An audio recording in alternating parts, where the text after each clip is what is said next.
Hi hello नमस्कार। तर कालचा व्लॉग तुम्ही नक्की पाहिलं ना माझ्या पोह्यांचा। नसेल पाहिलं तर त्या त्रिकोणावर जाऊन क्लिक करा प्लीज आणि तो व्लॉग नक्की बघा।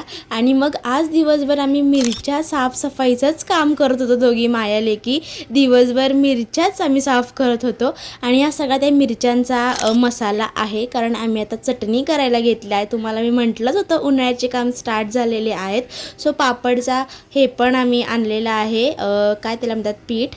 आणि मग मिरच्या साफ करत होतो दोघीजणी दिवसभर। आणि मग मिरच्यांना ऊन वगैरे दिलं होतं दुपारी आणि संध्याकाळी या मिरच्या भाजायला घेतल्या होत्या। सो हे तेलामध्ये थोडंफार ह्याला भाजायचं असतं। आणि मग गावात गेली होती, येताना बघा पांढरा जास्वंदाचं मला हे रहाट दिसलं। आणि हा गहू बघा आता इथून गायब झालेला आहे, तुम्हाला मागच्या व्लॉगमध्ये मी दाखवला होता। आणि हा आता फायनली माठ आम्ही यूज करायला घेतलेला आहे। खूप पाणी यातलं टेस्टी लागतं। आणि मग संध्याकाळी आता आपण चटणी केली आहे, सो त्यासाठी मसाला लागतोच ना। सो कांदा वगैरे हा लोह्याच्या कढईत पूर्ण असा भाजून घेतलेला आहे तेलामधून। आणि मग संध्याकाळचं वातावरण झालं होतं पावसाचं, आणि कवठसुद्धा खाल्लं होतं मी, खूप छान लागत होतं।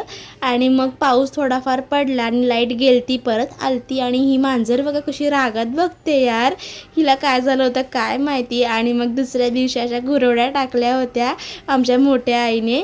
सो त्या कशा काय काय केलं ते उद्याच्या व्लॉगमध्ये मी दाखवते। साठी आत्ताच सबस्क्राईब करून ठेवा। चला बाय।